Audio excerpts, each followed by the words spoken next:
Bonjour à toutes, je suis très heureuse de vous retrouver aujourd'hui, j'espère que vous allez bien. Aujourd'hui on se retrouve pour une nouvelle vidéo. Je vous parle des articles de luxe que j'ai achetés en seconde main. Avant tout de commencer, n'hésitez pas à vous abonner à ma chaîne, n'hésitez pas à liker, n'hésitez pas à me rejoindre sur Instagram.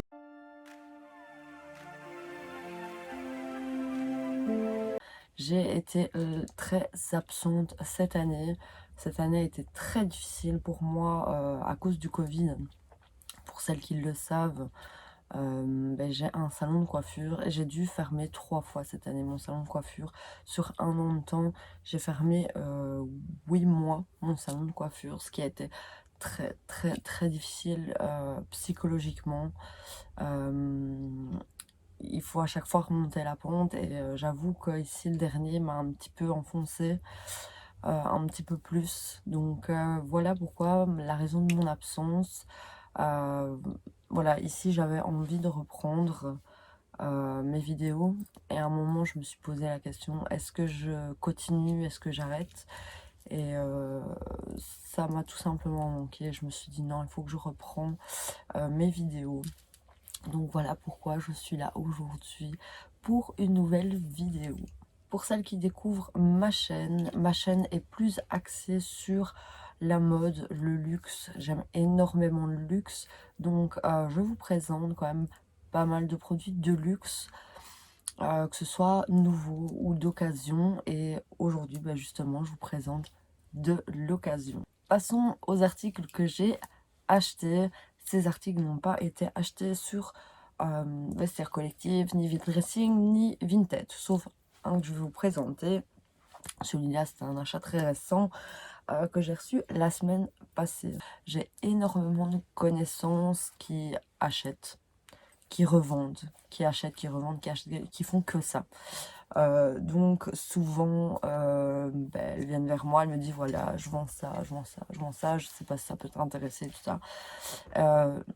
Généralement, elles font des très très très bons prix. Je vais commencer avec le premier article, qui est un article de chez Vuitton. Ça, c'est un achat qui est quand même relativement récent. Enfin, tous les achats que je vais vous montrer sont très récents. Premier article que j'ai acheté d'occasion, c'est une ceinture Vuitton. Donc c'est une monogramme toute simple avec une boucle assez simple. Il y a juste écrit, enfin le petit insigne élevé. La ceinture est quand même dans un très bon état, je dirais. Il y a juste la boucle qui est un petit peu griffée, mais c'est logique quelque part. Une boucle, une fois qu'on porte une ceinture, elle se griffe quand même relativement vite.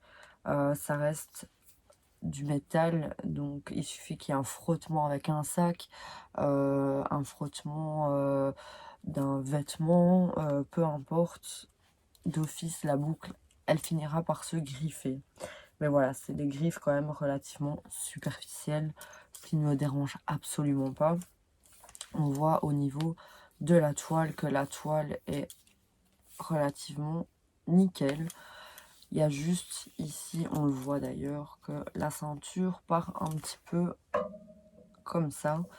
Pourquoi j'ai ça aussi avec mes ceintures? Une ceinture, quand on la porte, à un moment, la ceinture, elle se déforme à l'arrière au niveau des pantalons et elle fait cette espèce de vague. Mais ça, c'est logique, c'est une ceinture qui est portée. Il y a le petit numéro de série qui est juste là. Et alors, cette ceinture, je l'ai payée à un prix quand même relativement dérisoire. C'est une ceinture qui tourne dans les 300 et quelques euros, il me semble.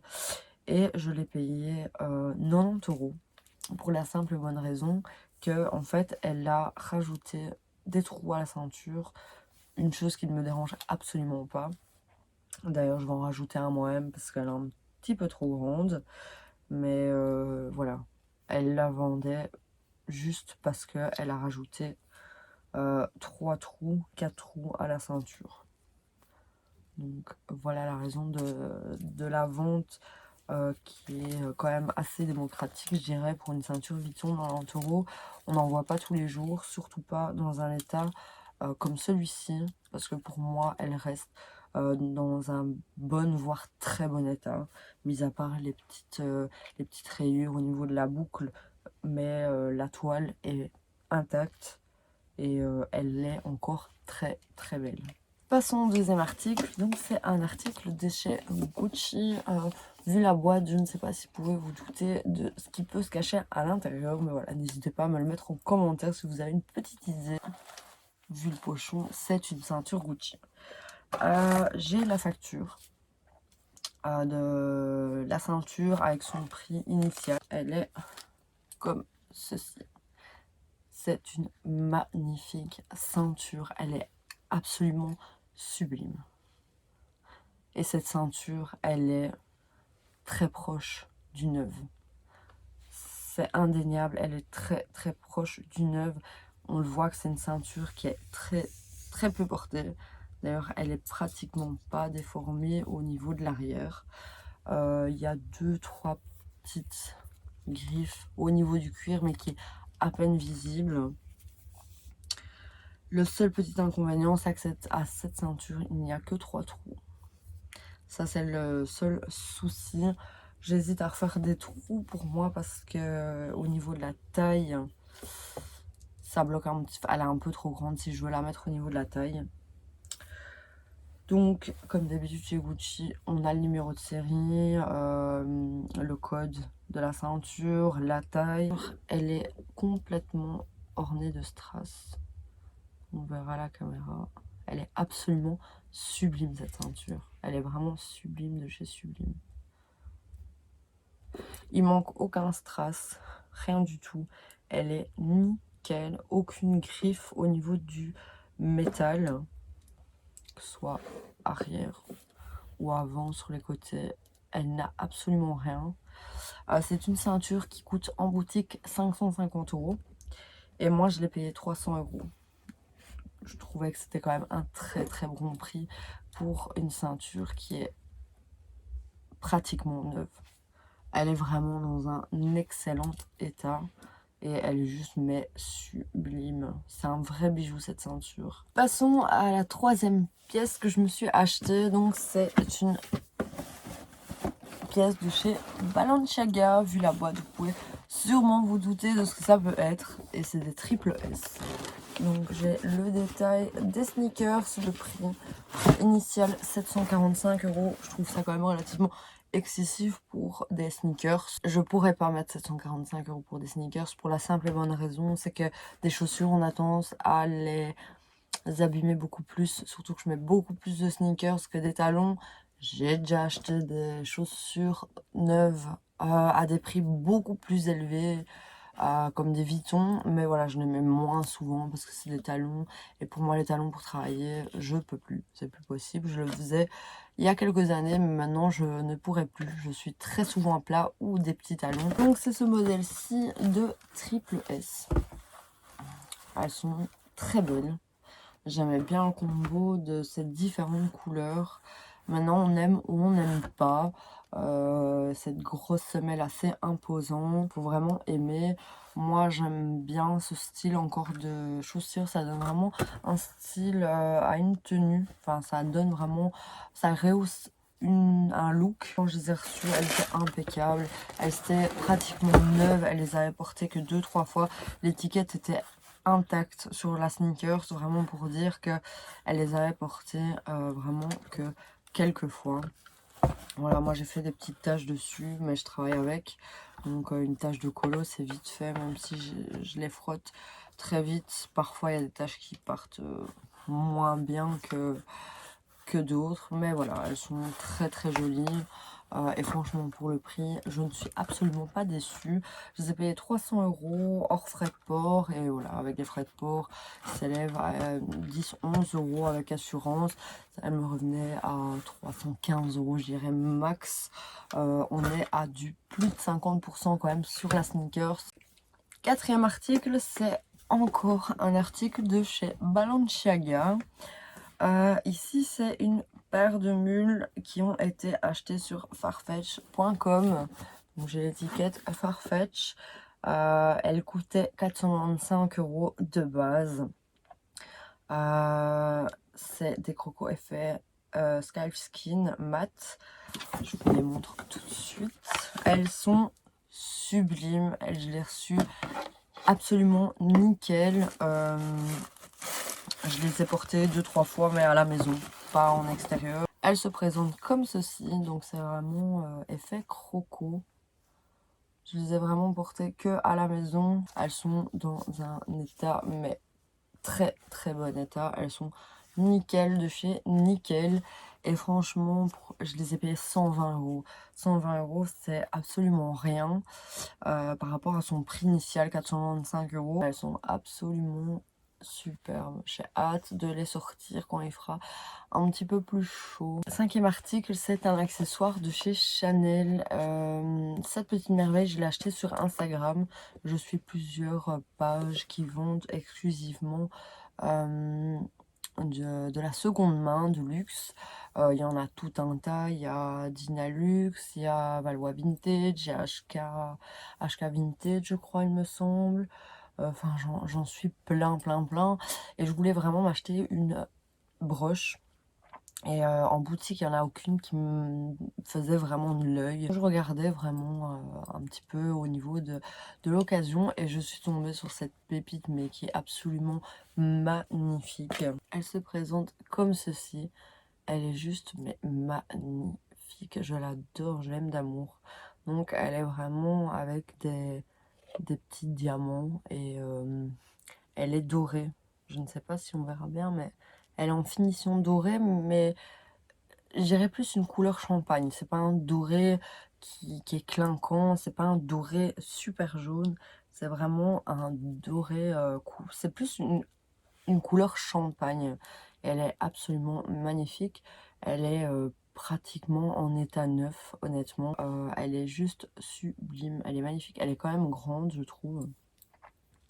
Je sais pas, je vais me mettre sur la paume. On voit quand même que dans ma main, elle est quand même relativement grande parce qu'il y a des plus petites. Donc il y a le petit poinçon ici derrière, on le verra absolument pas. Mais il y a le petit poinçon ici derrière. Et cette broche, je l'ai payée 375 je crois, ou 380. Avec les frais de port, j'étais presque à 400 € pour cette petite merveille. Mais voilà, une broche comme ceci chez Chanel, on monte vite dans des 600-650 €, voire 700 € la broche. Surtout des broches un petit peu plus travaillées comme ceci. Dernier article de mes achats de luxe seconde main, c'est un achat Vinted cette fois-ci. C'est vraiment le seul achat luxe que j'ai pu faire sur Vinted. Et c'est un t-shirt Givenchy. Donc c'est vraiment le Givenchy, c'est le Vintage UZ oversize, il me semble que c'est ça. Je voulais en acheter un, mais on est quand même à hauteur de 320 € le t-shirt. Pour un t-shirt en coton qui va s'effacer avec le temps. J'ai clairement pas envie de mettre 320 € dans un t-shirt. Pas pour un t-shirt en coton, je trouve que ça en vaut, mais vraiment pas la peine. Tout ce qui est t-shirt de luxe en coton, ça ne vaut absolument pas son prix. Enfin, moi personnellement. Donc je n'achèterai jamais un t-shirt à 320 € clairement. Donc j'ai vu qu'elle l'avait mis en ligne sur Vinted et bah, j'étais hyper intéressée parce que c'est vrai que j'avais déjà regardé pour m'en acheter un. Il est quand même relativement dans un très bon état. Le Givenchy comme ceci, c'est fait exprès, c'est l'effet vieilli de l'inscription. On voit que c'est un t-shirt qui a été quand même porté parce que on voit que les inscriptions sont craquées. Donc voilà pourquoi je trouve que 320 € pour un t-shirt, ça vaut absolument pas son prix. À savoir que les écritures, au bout d'un moment, elles craquent, quoi.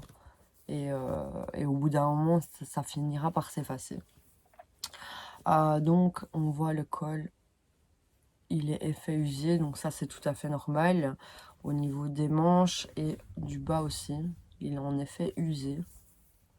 Donc ça, c'est vraiment la collection de ce modèle de t-shirt. Et le noir est un peu délavé, c'est un noir un peu grisonnant, je dirais. Donc je l'ai vu. Je lui ai demandé des photos d'étiquette, donc intérieur. parce que souvent les articles de luxe, que ce soit des pulls, des t-shirts, des robes, peu importe, il y a un numéro de série à l'intérieur. Et c'est comme ça que je remarque le vrai du faux. Tout simplement, en fait, je prends le numéro de série, donc qui est indiqué juste ici, et je le tape sur internet. Et il me ressort les articles qui correspondent à ce numéro de série. Et c'est là que je vois, en fait, c'est le code fabricant, comme ils disent. Et en fait, tous les t-shirts Givenchy Vintage Oversize UZ ressortaient avec ce numéro de série. Et c'est comme ça que je peux constater le vrai du faux. Dans les faux, il y a aussi des numéros de série, mais les numéros de série ne correspondent pas à l'article, en fait. Donc, honnêtement, je ne l'ai pas payé cher, je ne l'ai pas négocié, j'ai pas cherché à négocier parce qu'il était vraiment pas cher.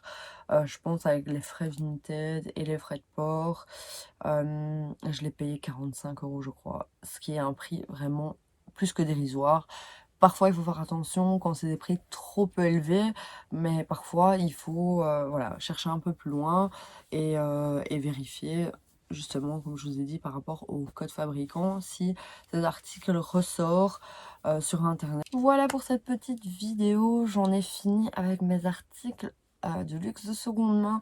J'espère que cette vidéo vous aura plu. N'hésitez pas à vous abonner et à liker, ça me fait toujours super plaisir d'avoir énormément de soutien de votre part. Ça me fait très très chaud au cœur. Je vous retrouve très vite pour une nouvelle vidéo et je vous fais plein de gros bisous.